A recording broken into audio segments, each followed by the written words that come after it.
Netflix, Hulu, Amazon, Paramount, Disney, Peacock, HBO, Apple TV. What do all of these things have in common?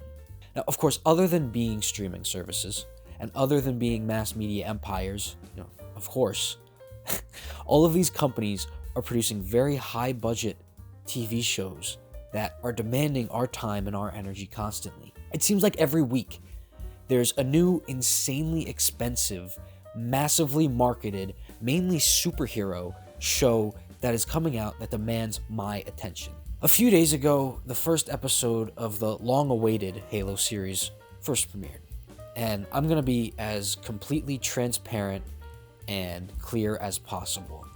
I have not seen it, and I do not plan on seeing it. I've played every single Halo game that's released, and I've enjoyed most of them, but I have absolutely no interest in the show whatsoever due to it being non-canon to the game's timeline and the showrunners making some very questionable decisions regarding aspects of the universe and of the characters. I won't get into spoilers here, but that isn't the point of this video though. The point is that the Halo series cost Paramount Plus $200 million to create, including marketing. Hey, so future me here from the editing chair. Just in case anyone is unaware, the final budget of a movie or TV show is not solely dependent on production cost alone. Marketing generally costs the studio around double the budget of the actual production. So in the case of Halo, costing around $90 million to physically create, it would be about another 90 plus million because marketing is so expensive, making it cost ballpark rounding up around $200 million overall to create. I hope that clears things up a little bit. Okay, on pause. What? Like, that is an insane amount of money to make something that is considered to be okay to bad in the eyes of most viewers. Remember back like 10 years ago, TV was not like this at all. The highest budget show that you would find were series like Game of Thrones, which, might I add, is probably a large reason why TV is going the way that it's going today. But even at the time, Game of Thrones was limited to an HBO subscription, meaning you had to pay extra for it on top of cable, in most instances. Other than that, most shows didn't have nearly the budget that has been pumped into these modern TV shows. The biggest offender of this modern cinematic televisual experience is by far Disney. The first season of The Mandalorian, when that came out a few years ago, cost around $100 million to make, not including marketing. The marketing budget isn't known, but it likely pushes it past $200 million to create, so about the same as the Halo TV show. After that, Disney just kept going, and they kept going bigger and bigger. It's reported that each of the MCU Disney Plus shows cost Marvel upwards of $25 million to make per episode, which means one MCU show generally costs Disney upwards of $150 million to make. Once again, not including marketing. So realistically, it would cost around $300 million per show. $300 million for a streaming television show. That number is astronomically high for a TV show. To put that into perspective, Marvel's most popular set of shows of yesteryear, a million years ago it feels like, the Defenderverse, which consisted of Daredevil, Jessica Jones, Luke Cage, Iron Fist, and the Defenders. All of those shows cost around $200 million to make overall.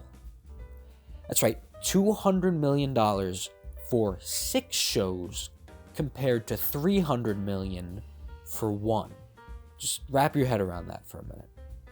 With all of that being said, you would think that these massively high-budget shows would all be cinematic masterpieces with how much money they've put into it, right? No. Not at all. Of all the new high-budget shows that there are, I have enjoyed like 2 of them. Maybe. The first season of The Mandalorian was fantastic. And Amazon's The Boys is very entertaining. Everything else I have seen has been a resounding Falcon and the Winter Soldier. I can't remember anything that happened in that at all. Mandalorian Season 2. I thought it was passable, but in my opinion, way too much fan service. It bogged down the entire thing. WandaVision was pretty good up until the last 2 episodes that completely butchered it. Game of Thrones, same problem as WandaVision with a shit finale. The Book of Boba Fett, more like the Book of Boring Fett. Am I right, fellas? Bloody fucking... oh, God, I'm so proud of that one. Peacemaker? Yeah, okay, that one was pretty solid. I enjoyed Peacemaker. The Witcher, Season 1 was good. I enjoyed it for what it was. Not a huge fan of Season 2, though. Halo, like I said, I didn't see it, but it doesn't look great. Hawkeye, it didn't need to happen in that universe, and it was pretty uninteresting, all things considered. And also, just a little side note about Hawkeye, I hated the way that show was filmed. The depth of field was so strong in like every shot, and it just hurt to look at so much. I don't know why. I don't know if anybody else has had this problem, but just go back and watch Hawkeye and just like look at any of the shots. It is so jarring, the depth of field in that show. Anyway, that's side tangent over.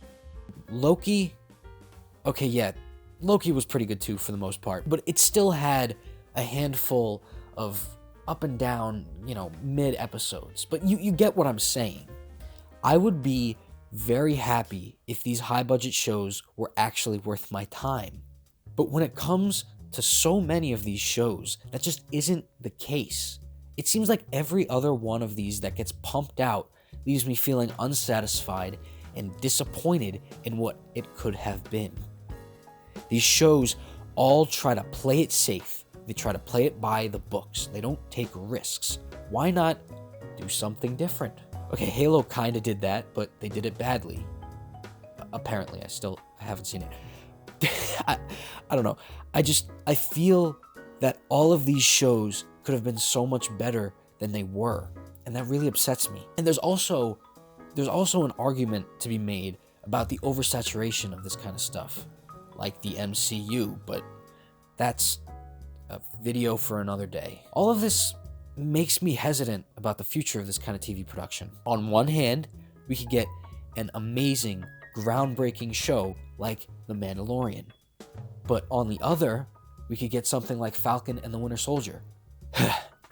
If you haven't heard, there's a new Lord of the Rings show coming out called The Rings of Power. Almost $500 million is being put into the production of the show. With marketing included, that could be around $1 billion. $1 billion for a TV show. Wouldn't it be funny if this $1 billion production in the end just turns out to be fine?